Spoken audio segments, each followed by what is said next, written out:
Audi home second, while Johnny Herbert took third place in the last moments of the race.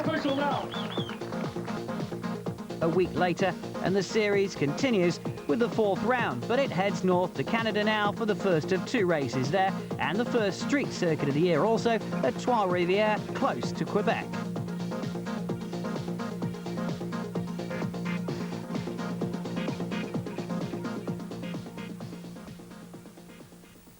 This is the 34th running of the Grand Prix of Trois-Rivières and sees the American Le Mans Series return for the second time to the 1.5-mile circuit, where we expect to see the prototypes lapping in under a minute.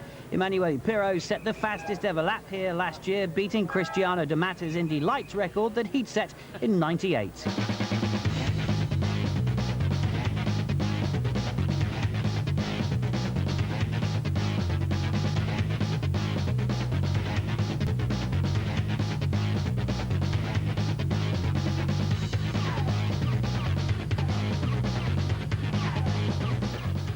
John Field and Dayton had a disastrous race weekend, which ended before they'd even to the qualifying session at the Infineon Raceway. With the Lola virtually destroyed, it was expected that they'll be sitting out the next round while the car was rebuilt before returning to at Mort.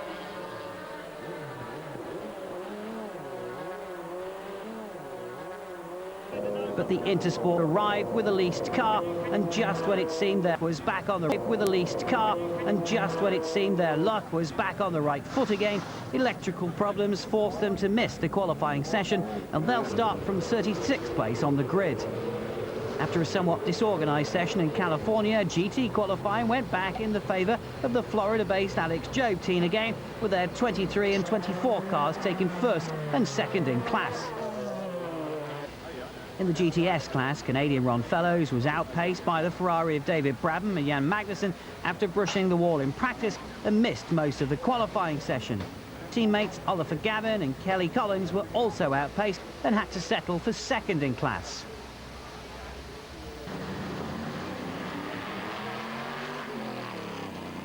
Eclipsing the previous GTS qualifying record set last year by almost 2 seconds, Thomas Enger took pole by just 1/10 of a second in the ProDrive Ferrari.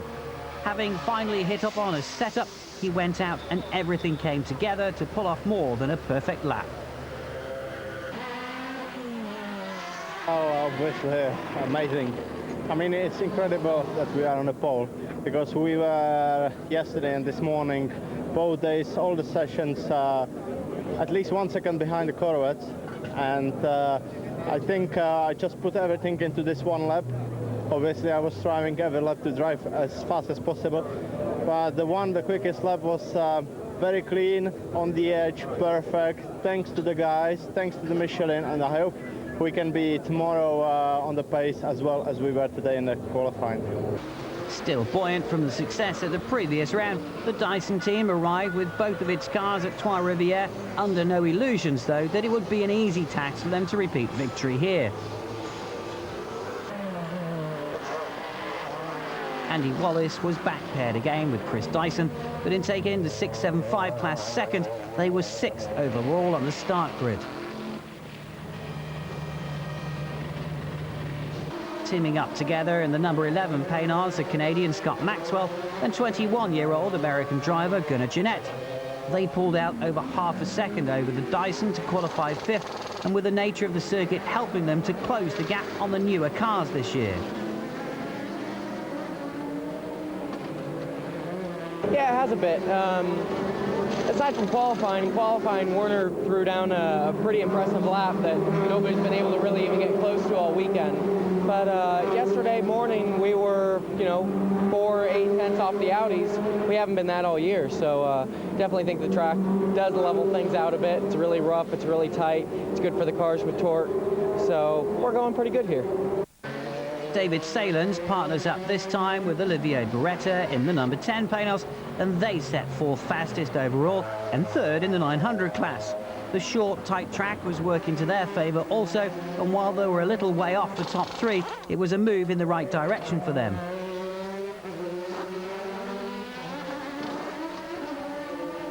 Yeah, I mean, it's a fantastic event. It's a little town with a great track, a little bit narrow in some place, but the fourth place for us is great because in a race, especially when it's 3 hours with the traffic and all these things, and the car looks strong on the warm-up with full tanks, so I'm quite confident. But the problem here will be to stay out of the trouble and you know, to see all the tricky parts because it's quite narrow, like I said, but for everyone is the same. It's a very great event. I'm very happy to be here. Many fans, good atmosphere, very good quality of car, and very enjoyable. Victorious in Sonoma, the lighter 675 car did not have enough to overhaul bigger 900s here, where it's torque that's needed to pull the car out of the slower corners. But this was no surprise to the team and the drivers, who've had a pretty good measure now on when and where they can capitalise on the advantages of this little Lola.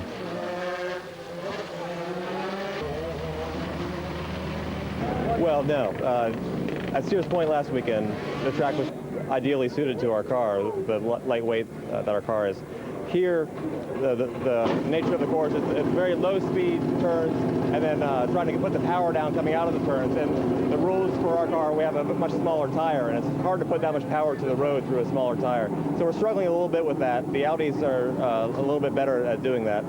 But still, the lap times are pretty close. The Audi, got us by a little bit in qualifying, but in most of the practice sessions and in the warm-up, we're all very close. So I think it'll be a very tight race. We seem to get about the same fuel economy, so it should come down to a pretty straight fight. The champion Audi went second fastest in class and took the second place of the front row, with Johnny Herbert performing the qualifying duties and slowly bringing down the lap times to keep ahead of the Dyson car, but just not able to contend with the pole time. Yeah. Well, it's sort of something we've seen before, but the good thing about it was I could do 58, 59s all day long, and that's really what we need to do tomorrow. We need to have a car that you can drive hard consistently, and we've got that, and that's exactly what I always try and achieve for the race, is having that consistency where I can, even on an ease-off lap, I can still do a quick time, and today I eased off and still did 59, so I'm happy. Having crashed in the Friday test session, the Infineon team Joest Audi was back in one piece again, and Marco Werner was electrifying in the qualifying session, consistently putting in fast laps, and then pulled out a 57.740 to seal pole. I'm not confident. It was very, very hard. I mean, to the former Formula 1 drivers, it's very hard for me. It's not easy. It's a difficult track, but I like street circuits. I know that from Germany. It's the first time for me on this track, but I like this track, and I push every lap very hard. And I mean, thanks for the guys from the Infineon team Joest. They give me a very, very good car. Yesterday I had a mistake, but the car today was very, very perfect. The two Audis make up the front row of the grid for what will be a 3-hour race this time, and it's expected to be hot. And there will, as always, be a great crowd of spectators here at Trois Rivières.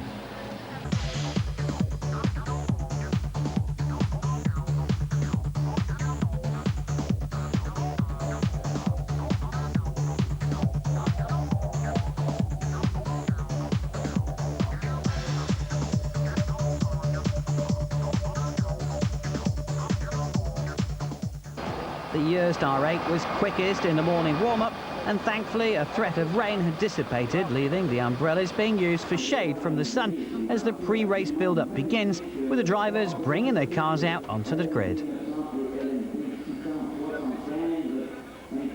Well, I think it'll be an interesting race because I think I told somebody once before, it's a 3-hour race, and have you seen how many walls there are around this place? Anything can happen. The sister car, Dyson Racing Cars, up in third place, which was a really good effort. We had some problems with understeering qualifying, which we think we found was the diff in the end. So we've got that all replaced now. So hopefully the car's quicker than it was in qualifying. The reason, I think, one of the reasons that we're not quite as quick here as we were last weekend is that with a little 4-cylinder engine, with a turbo, of course, if you stop the turbo through these corners like you have to, and you don't get on the power immediately, of course we get a lot of lag. And we're quite quick up until that point, and then we get on the throttle and we lose a little bit. And it's just a bit out of each corner, just enough to put us back where we are. But hopefully, I know it's difficult to pass here, but hopefully we can make our way to the front. It It was an Audi top 3 finish last year with Dindo Capello and Tom Christensen taking the win. The Paynos team are hoping to get amongst the 900 action again, but there were problems for the 10 car even before the race had begun. Yeah, we find a little problem on the downshift. I think the mechanic will be resolved that, I hope, because it's very difficult otherwise around a city track. It's always difficult, but worse when you are in a town, you know, especially with the traffic and all the bump. Anyway, I cannot do anything, so I will carry on with what is it, but just hope that they will find the problem. JJ Leto starts the race for the champion Audi team, and if he can get another lightning start, as we've seen from him this year so far, that he could be in the lead from the outset.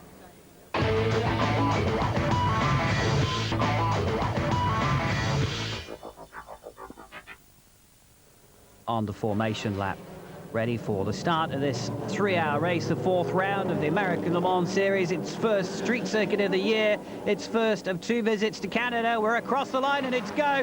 And Marco Werner under pressure into the first turn, but successfully keeps the lead of this race. And he had the 675, the Paynos, and also JJ Leto, who we're on board with now, all over the back of him as they go down now underneath the arches that forms one of the big features of this circuit here at Trois-Rivières, an hour and a half or so drive from Quebec, nestled between Quebec and Montreal. And JJ Leto attacking again, as we would expect him to on the opening laps of the race, knowing that overtaking is very difficult, and the best chance he's got is to do it now. You get a real impression of the forces at work on this circuit as it affects the driver. You'll see how when we see this shot, his head goes up and down according to the braking or acceleration. The moment he touches the brakes, the negative G just shunts him right down in the seat of that car as they come over to end lap 1, and it's Marco Werner then that leads from JJ Leto.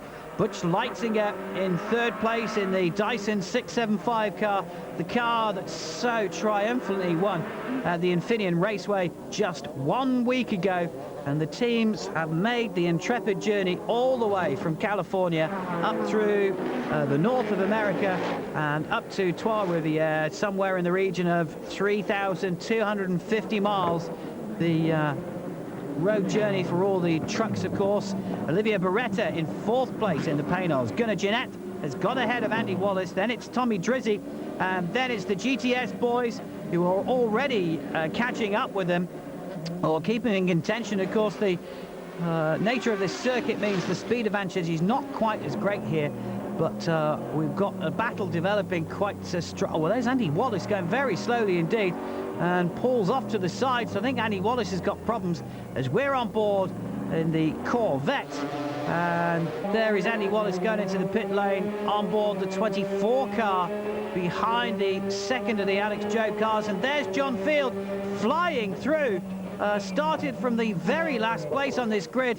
And John Field has done a remarkable job, and he's up to something like 14th place now, having passed Timo Bernhard and Sascha Masson just then. So he really has got to move on. And that car that was flown from England on Wednesday prior to this race, they only got it on Thursday, have had to work frantically to put it together. Managed to get hold of it from Hugh Chamberlain, and we weren't expected to see them at all, but they have done. As we look at Robert Liddell in the PK Sport Porsche 911 GT3 RS, and there's another one of the same Porsches, but it's the Racers Group 67 car that's embedded in the tyres at turn 1, and Andy Wallace is retiring with engine problems. What a disappointment for the team. But meanwhile, John Field is up to 9th place now, 2nd in the 675 class. Ron Fellows in the number 3 Corvette is 10th overall, 3rd in the GTSs, and he's got David Bratton behind him in the number 80 car as we go on board now. And this is a replay of Ron Fellows. That's David Brabham in the 80K Racing Pro Drive Porsche ahead of him, and you can see there's a whole bulk of traffic that they're up upon now. They get past one of the Porsches.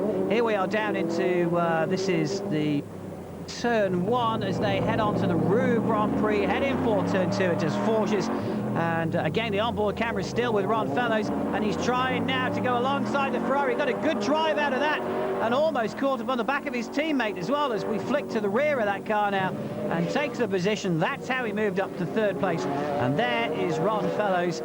He'll be moving to Mosport in a couple of weeks' time for his home race, and be looking forward to that, but plenty to do in the meantime now. And there's John Field, also stuck in that traffic. But what a great drive from the Intersport team so far to get this car all the way up, back on board inside the Corvette, slowly picking off the traffic. And of course they're lapping at around about a minute two, and coming round very, very quickly indeed on this circuit, so no real time to relax, and probably getting up to a maximum of 145, 155 miles an hour on the longer part of this circuit.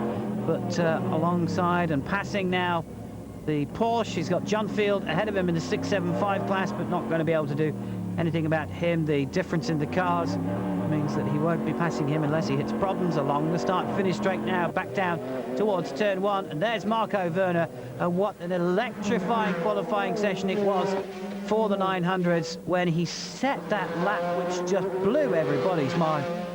Nobody really was expecting him to pull out some sort of speed like that, but he was just absolutely stunning, and really got the admiration of everybody for doing that. So he comes around now over the start line, and plenty of spectators here at Trois-Rivières. The early morning cloud that we feared was going to give way to rain has broken now. Blue skies, you can see how bright it is. Certainly very warm. The temperatures were climbing as the green flag was waved at the beginning of this, with the track temperature approaching around about 100 degrees, about 88 degrees, as we look at the Ferrari 550 Maranello of Thomas Enger that leads the GTS class. He's got a Corvette welded right behind him in the form of Oliver Gavin. And Thomas Enger as well put in a stunning lap in qualifying as well. So that is the GTS battle at the minute. You have got Ferrari first, Corvette second, Corvette third, and Porsche in the wall. And that is number 68. It's just customizing the bodywork to that Porsche. He's just off the track there. He's on one of the corners. As we look at the champion Audi, JJ Leto behind the wheel of that car.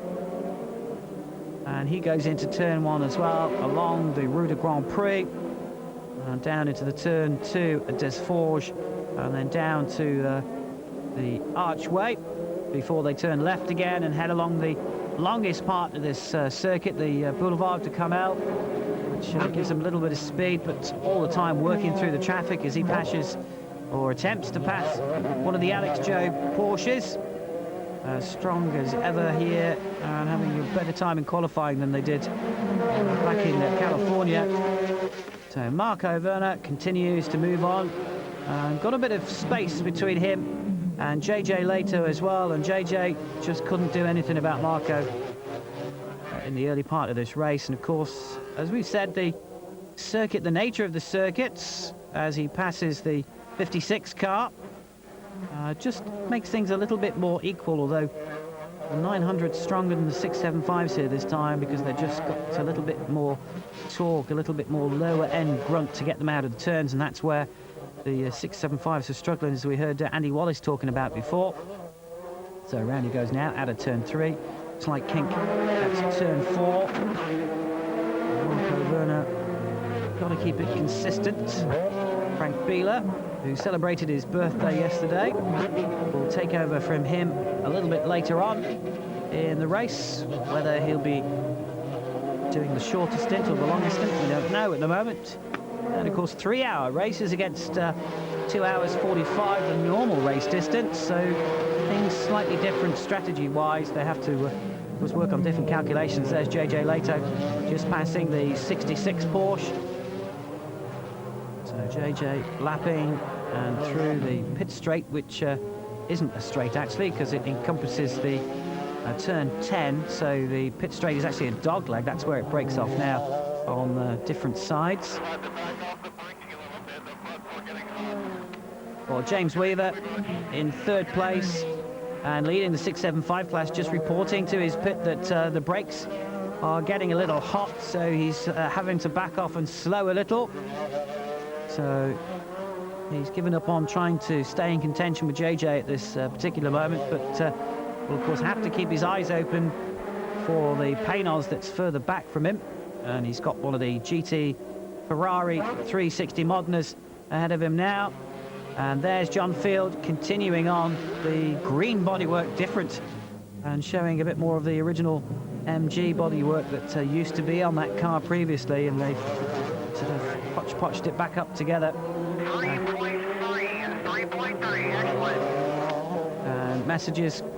Oh, there's the 60 car that's spun as well. That's Robert Liddell that spun at the turn 6. And some fluid there on that. And this is the 11 Paynos that's going to hit the wall, and does. That is exactly the same turn. And there you see the 60 car. Is that in any way connected to do with that fluid that we can see on the circuit? There's Marco Werner passing one of the GT Porsches, and he's at turn 6 as well. And there's David Brabham again at turn 6. He was 11th overall and 4th in the GTS class, and he's stopped now. Now, can he get that car moving, or is that a technical problem? Well, that's 3 cars we saw all at the same turn, and that's either coincidence or it's connected in some way. As into the pits comes John Field, fuel going in that car, and Duncan Dayton being strapped in now. So John Field, after that opening blistering stint, hangs over, and Marco Werner in the Infineon Audi R8 just continues on as Duncan Dayton gets himself settled into that car and goes for the drive out of the pit lane and gets that car back out on the track again. Cold tyres, no tyre warmers in this series, although the sun will have done a lot to keep them warm. As he comes alongside, the olive green Ferrari just has to go wide a little bit there, but just keeping it safe. The car was great, absolutely great. I think when Weaver passed me, we were in a bit of a dogfight, and the fuel pickup light coming, the engine cut out, and the fuel pressure light stayed on. So the guys radioed, if those cars run out of gas, you'll blow the engine up. So we came in. It only took 12 gallons, so obviously there's a problem with the pumps with the old car. It hadn't been ran a year and a half. So, you know, we'll just try to get out there and catch up some ground and try to make it work. John Field, what a storming drive he had then. And into the pit lane comes the 24 Porsche of Timo Bernhard. The pit crew start to jump around and get into activity. And that's a replay of him hitting the wall just on the right-hand side. He clipped that wall there, and that's all it took. It was hardly noticeable, but he's damaged the suspension on that car. They've refueled it, and to wait and see now. They're losing an awful lot of time while they repair that car, but of course it's worth getting it back out. And Marco Werner picking his way through the traffic. John Field ensconced again in the traffic. There's one of the Pro Drive Ferraris. He's got a Paynos and cars of all classes all mixed up at different parts of this race now. But Marco Werner just keeping it neat and tidy. The olive green Ferrari ahead of him there, the 550 Maranello, that there's very little resemblance to the actual Ferrari in the build now. It's got the same heads, it's got the same roof, but everything else is virtually different. The engine inside it, or most of the engine, has been rebuilt and redesigned by Elan, who make the engine for the Paynos team.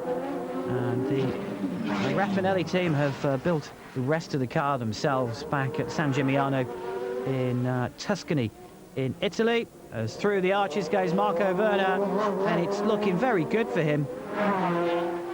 Just building up a bit of advantage, and he's kept it steady. Into the pits comes Olivier Beretta. They put fuel in that car and sent him back out again. David Salins is partnered with him this weekend.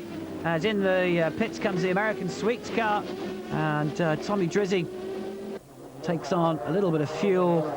Michael Lewis is out in that car, ready to go, and that's Butch Leitzinger getting off the racing line and slowing down, and Leitzinger's got a problem. Leitzinger is a long way away from the pit lane as well, and that car is going to stop there. And this is unbelievable. They've lost one car in this race very early on, and now the 675 car comes to a halt at the side of the track, and that's going to be the safety car. The safety car is going to be out for that. In the pits now, JJ Leto, and he's just taking on fuel. Looks around him, they're not changing the tyres. They're going to double stint those Michelins. And out he goes, squeal of the rubber, and also stopping as well is Stefan Gregoire as well in the 360 Modena. The 28 car has stopped too. There is the rescue team pulling away that stricken 675 car as the pit lane comes alive now. And Marco Werner has handed over to Frank Bieler. New tyres going on that car. They've got fresh rubber. Reminder that the champion team didn't change theirs. New fuel on, and out he goes, and keeps the lead of this race though. Yeah, the start was okay. It was perfect for us, and I can push in at the first laps. It was okay. I have a little distance, but not too much to JJ. Then I saved the tires. I think that comes a yellow flag, and you must save the tires. It's not important to have so much distance between JJ and me, where I think it's come yellow, and no, it wasn't. So Marco Werner just keeping it sensible in the race. Then as we look at JJ Leto, stayed in that car, stayed with the tyres, just put fuel in, and second in class at the moment. And in the background there's Olivia Beretta, who is in third place now with the retirement of James Weaver and Butch Leitzinger's 16 car that brought out the yellow flags, and that safety car which has just closed the pack up a little bit. And Olivia Beretta, the Monegasque, who has actually won 2 American Le Mans championships in the GTS class when he was driving for the Arica Chrysler Viper team, that he also used to drive in the FIA GTs with Carl Wendlinger, and they were a dynamite duo then. But the Paynos, which is last year's, an evolution of last year's, the JML team's car, and they have struggled with it, but doing their best, and this circuit is working well for them, and they would dearly love to get on the podium.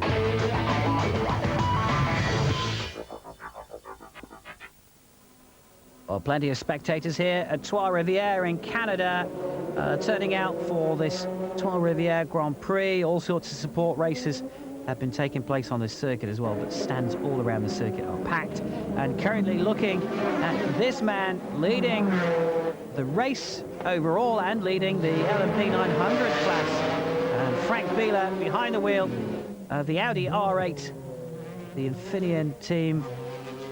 And that is also last year's car, it has to be said, as one of the GT cars has problems at turn 1. That's Kevin Buckler in the Racers Group Porsche 911. So not sure whether that's as part of an incident or whether he's actually pulled off with mechanical problems. As we now look at the GT class, in second place is Ralph Kellner's then, the 35 car, the Ferrari 360 Modena. Lucas Law is leading that in the Alex Joe Porsche. The other Alex Joe Porsche, of course, been stricken with problems in the pits, although back out again now.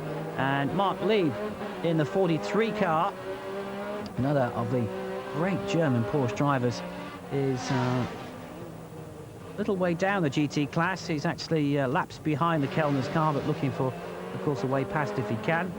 Also in a Porsche 911 GT3 RS. And the Ferraris have got a lot more competitive. The Porsches were walking all over them for quite some time, but the Ferraris slowly getting better all the time in the GT class. Of course, in the GTS class, the 550 Maranellos are absolutely dynamite, but Mark Lieb is through and past now, on his way. The Orbit team car round through the arches as we pick up once more with Frank Bieler, and he of course drove here last year, also in the Audi, and was with Emanuele Pirro. Emanuele Pirro not driving in this championship last year, in this year rather. And through he goes, just keeping it consistent as well, carrying on from what Marco Werner did early in the race. And there's the 12 car. And Frank Bieler will be catching up with the American Sweets outfit very soon indeed, but just picking his way through. The temperatures have climbed a little bit more. You can actually see the heat haze from some of the camera shots as we go on board with Johnny Herbert and JJ Leto's 38 car. And just have a look at Leto's head again. Look how it bobs down when he hits the brakes. Absolutely unbelievable. And as soon as he hits the accelerator, it's just back up again and up and down, and that's happening to him.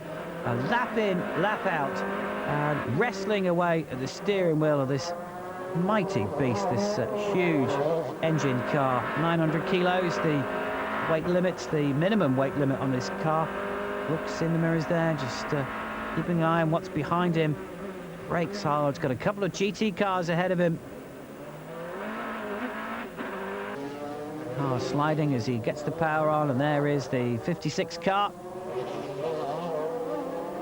Hill beam chassied car with a couple of GT cars behind it, and there's one of the hazardous Porsches and another Porsche, the familiar distinctive looking Alex Joe Porsche, and there is Duncan Dayton really trying hard to get past those cars and hit the limit and had to stand on the brakes. The Corvettes go through, and there's Frank Bieler in the Audi race leader and just keeping himself going, and he's got all these guys to pick through, although they'll see him and they'll get the blue flags from the corner workers just to inform them that there is a faster car behind them, and the drivers do respect the faster cars. As we look at the rear of the number 3 car of Ron Fellows and Johnny O'Connell, the team that's been together so long now, and Johnny O'Connell is inside that car at the moment, and they're leading the GTS class, having got ahead of Oliver Gavin.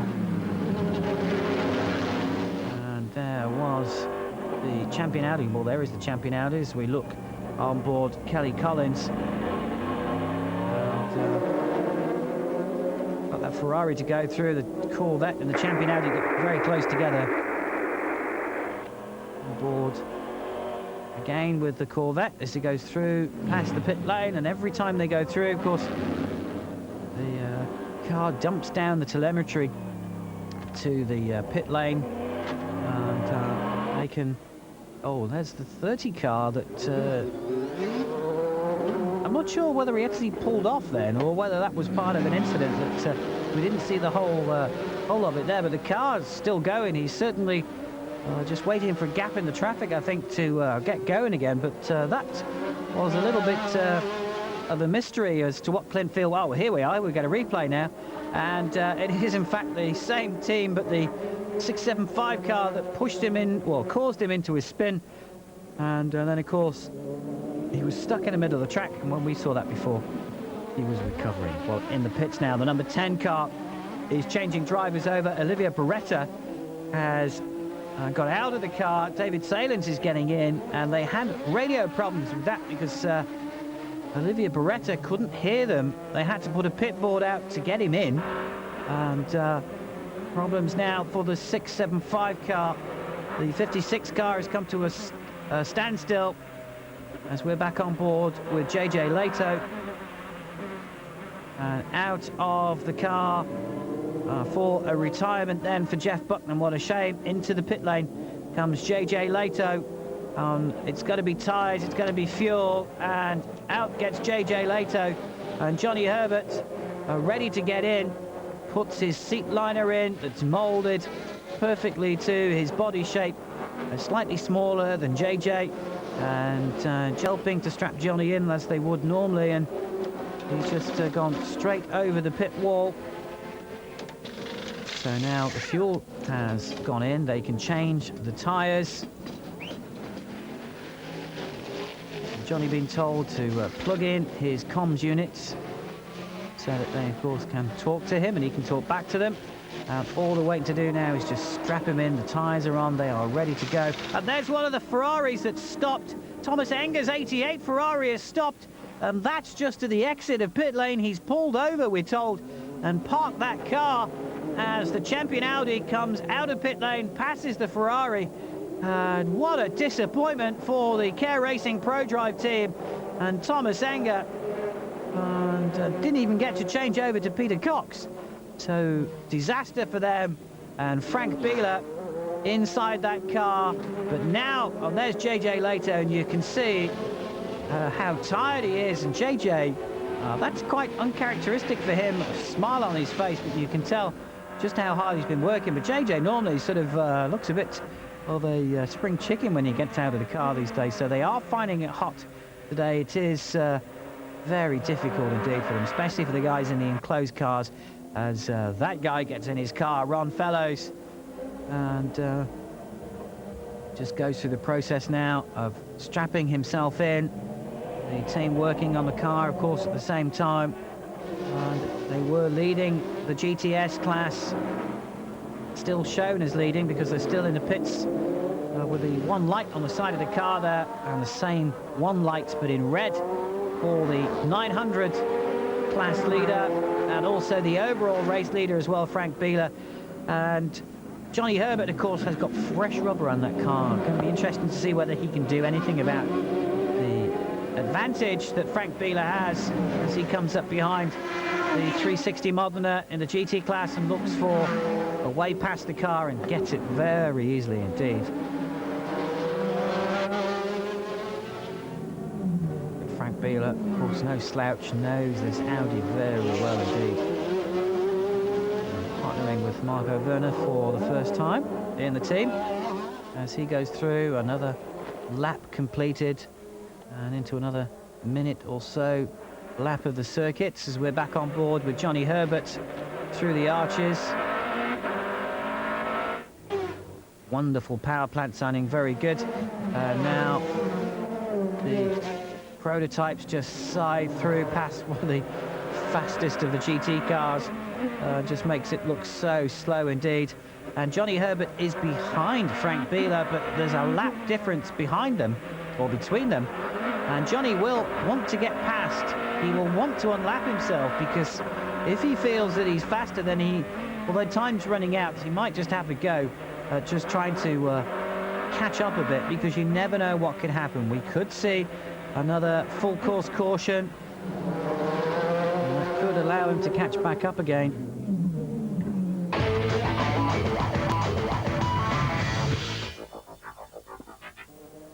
Class leader in the GT class as we look at Sascha Masson, who swapped between himself and Lucas Luhr. Saw his teammate just hit the wall before and broke the suspension, and Johnny Herbert went very close to the wall as well in one of the practice sessions and just took the paint off, and just so close he was. Still trying to find a way past Frank Bieler and unlap the champion Audi to try and close down the deficit. There's a lap between them, a minute that he's got to make up approximately.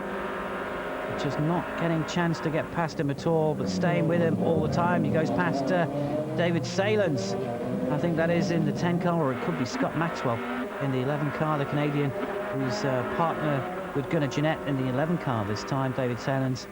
And Olivia Beretta in third place in the Paynos and on for the podium position at the moment, as both the Audis come up behind Porsche this time. And Johnny just slightly tighter there, and just looking, just all the time, just working to get away and get past that Audi. As they go past, I couldn't see which one of the cars that was. It looked like one of the 675 cars, and he's on the inside this time. And has he got him? He has. Surely, no, he hasn't. Just couldn't get enough acceleration out of that corner. And he's tried again now into the arches, and he's got him this time. And that's not for track position. Remember, that was to unlap himself. And Johnny Herbert will now try and close down that gap. He's got about 5 minutes remaining in this race. It's not going to be enough without the assistance of an incident to close up on the back of that Audi. But Johnny, every race seems to be pushing against time over the last few laps and making up severe amounts of ground. And it's just not enough time this time for him to do it. Here's a replay of that. Didn't do it on turns 1 and 2, but got on the inside and got a great drive out of turn 3 to do it. And here we see him do it again. Did that nicely. Frank Bieler, of course, did think, all right, fair enough, I'll let him go this time now. And didn't want to risk any possibility of problems and let him go through, but knowing that it's going to take an awful lot of luck for Johnny to catch up and try and threaten him again with taking the race lead. So it is that car, the number 1 car, Frank Bieler, and Marco Werner leads the race, leads the 900 class. Johnny Herbert second with JJ Leto in the race and in their class as well. There's JJ still recovering from from his stint earlier, and he's all right, really. And behind the Paynos now comes Johnny Herbert, but the Paynos again laps down. He should get through without any difficulty at all this time. But it'll take a few moments or so before he gets a clear part of the track that he can do. Nicely does it as he goes through turn 1. On the inside there is the podium where they will be assembling very soon indeed as the 23 car gets past the GT1 leader. Gets lapped once more. Johnny Herbert goes through the arches, round the back. It's Ford Oliver. He's running 202 1s to 202 6s. He's using a lot of stuff, though. So, information being passed over to the Corvette as we're on board. Very familiar and distinctive sound of that C5R engine, just awesome, and one of the loudest things on the circuit as well, almost deafening. The Corvettes and the Paynos, very distinctive in their engine note as well. As we look down from above, get a good bird's eye view of the Audi on the track, and there's Johnny Herbert, the 79 Porsche ahead of him, that I think is currently on third place in the GT class at the moment, as we're on board the Jackson Murray 79 car. Back in full view, Johnny again still just trying to close down time as he's behind the 550 ProDrive Ferrari now of David Brabham and Jan Magnussen in their second race in that Ferrari, and again just zips past, no problem whatsoever. The sun continuing to blaze down on the circuit here as we get later into the afternoon.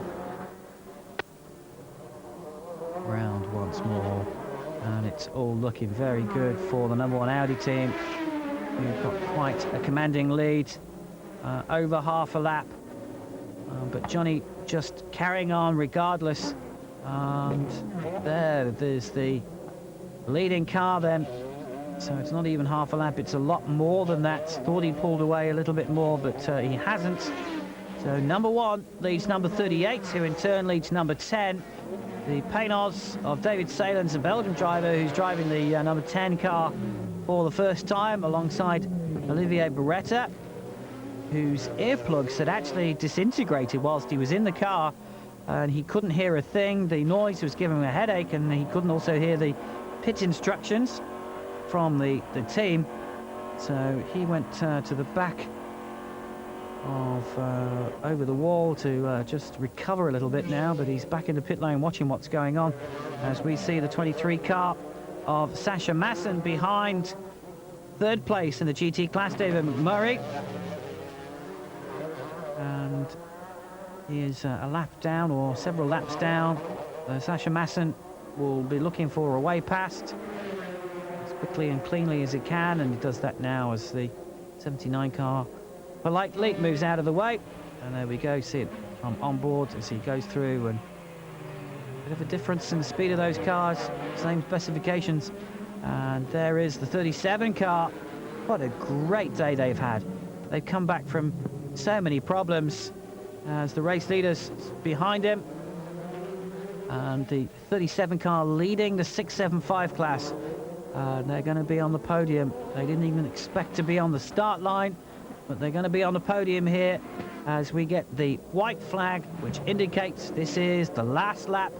The clock has used up all the time, so the 3 hours are over, and Frank Bieler starts his final lap for the final time down the Boulevard de Caramel, down to turn 6.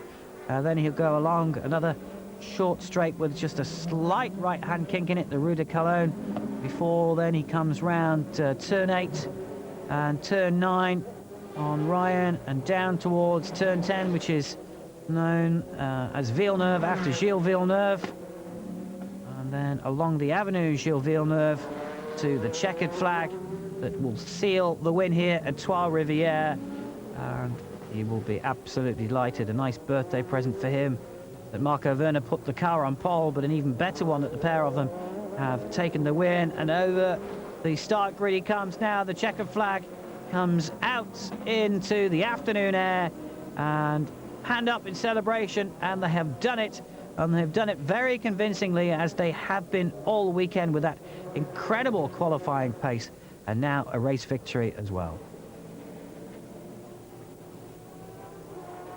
Champion Audi across the line, and 2 consecutive wins for the year's team, with Frank Bieler and Marco Werner achieving a convincing win ahead of Johnny Herbert and JJ Later. John Field and Duncan Dayton take the 675 class, 4th overall, and the GTS class win for Oliver Gavin and Kelly Collins, while Lucas Law and Sasha Masson take the GT class win.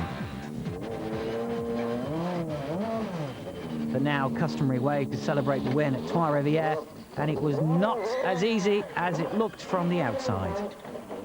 I was struggling a bit after my little accident here, because the steering wheel was not straight, or I guess the toe was bended, not in line anymore, and the dive plates were gone. But it was a great race. The car was still okay, a little bit too much understeer because of the accident, but great performance, and I was really happy for the team that we could bring it home. Big celebrations for the Paynas team, who get their first podium place of the year, with Olivia Beretta and David Salins bringing the number 10 car home in 3rd place. We did a very nice race. The team did a great job. We just have a little problem on the warm-up lap before we put the car on the grid about the gear shift, but the mechanic worked very quick to make it working. It was a little bit slow, but at least we have no problem. David did a great job. I'm very happy to drive with him, and the whole team did a good job, and now is the first podium. We did well in Le Mans, well in Sebring, and I think if we can improve the place, it will be even better. A fitting end to the painstaking efforts of the Intersport team, who went to so much trouble to even make it to the race, but to take the class win was just rewards. It's just wonderful, man. We just, you know, Dyson's had some bad luck, and at that point we just said, let's bring home and win, get those points back we lost at Sears Point. Great job by the team. Duncan, what a wonderful drive he had. You know, just hi to my wife and Taylor, my little baby girl. See you at home tonight, babe. Frank Bieler and Marco Werner still head up the 900 class championship. John Field and Duncan Dayton now rise to be the 675 leaders. It's a 4-way tie between the 4 Corvette drivers in the GTS class, and Lucas Law and Sasha Masson. Cats to Jurassic fish.